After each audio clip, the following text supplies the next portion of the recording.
Welcome back to Tiny T Gaming. In this video, I'm going to be speaking about my thoughts on the legacy of the word bearers and what I think they can actively achieve as well, now that the current setting has changed post Great Rift. Once again, thanks to everyone who subscribed. It's been really interesting hearing your thoughts and feedback so far. If you haven't subscribed yet, then please do. Your support really means a lot. So, the word bearers. As many know, they were the first known legion to fall to chaos, right behind their Primarch Lorgar Aurelium. Slow and methodical during the Great Crusade, they would seek out false gods after the Emperor spurned their faith in him at Monarchia. From there, they would fall quickly into the sway of chaos, seeding chaplains and lodgers throughout the legions, which would foment discourse against the Emperor and curry favour for Horus Lupercal. After the Dropsite massacre, they would be mostly sidelined within the heresy. After Lorgar tried to usurp Horus, a large force would travel with the War Master to Terra to take part in the siege.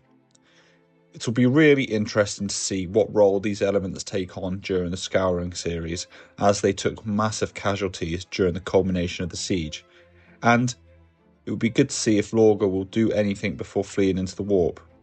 It would also be really interesting, in my opinion, to see what happens with the architects of the heresy and the schism between humanity.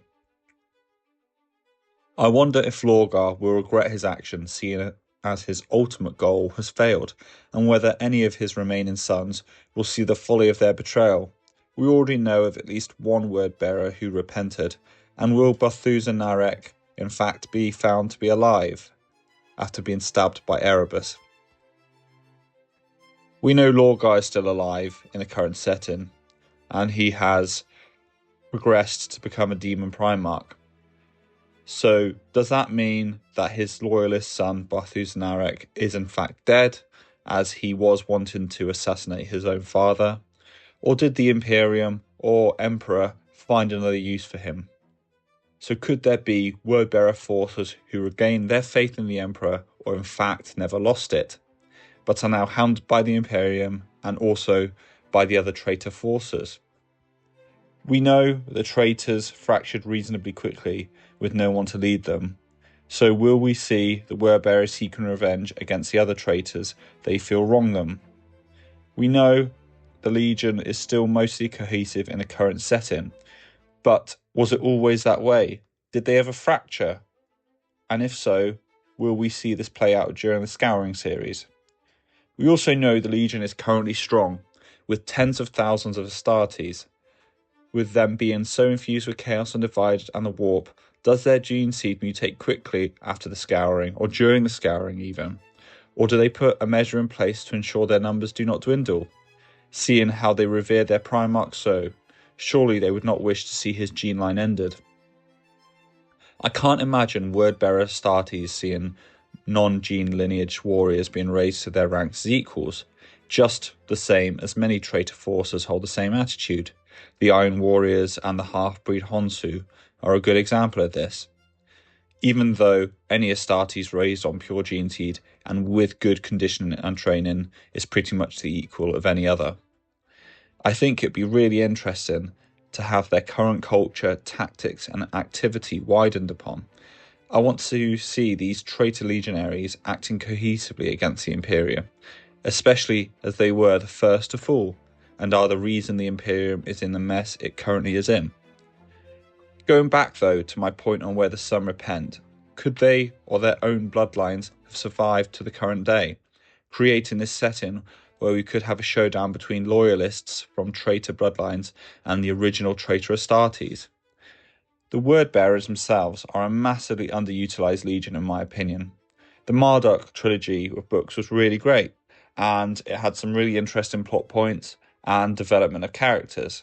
And more recently, in the Alpha Legion novel, where a Alpha Legionnaire went to the current homeworld of the word-bearers, it was quite enjoyable to see that play out. But since then, we've not really had much. We know that the word-bearers were this enemy during the Dawn of Fire series, but they're sort of mentioned but not featured much. Although we did see a band of anointed warriors following their dark apostle as they slaughtered the Ultramarines, Primaris Marines, and the Primaris realised they needed at least 7 Primaris Marines to kill 1 traitor Terminator. That was quite interesting to see, that they knew they just didn't have the numbers or the skill to take on such formidable veterans of the Long War. But loyalists from traitor legions are always a fan favourite in my opinion, but so is the recruitment and maintenance of these traitor forces. Everyone, in my opinion, really enjoys the plot point of the Night Lords trilogy, where we got to see them go out and try and maintain their position in the Long War, but also unify themselves and try and rebuild on an ideology of one officer or one leader, which was Talos. Now, obviously, that trilogy was extremely well written by Aaron Dembski Baldwin, just as all the other novels he's written for Black Library are. But because it was about traitor forces trying to rebuild and carrying on the fight without the current supply chains and reinforcements their loyalist brothers are afforded, it was really interesting. So it'd be really interesting to see that side of the word bearers as well. You know, what are they doing and how do they maintain up to 100,000 Astartes at latest estimates? But this has been my thoughts on the legacy of the word bearers.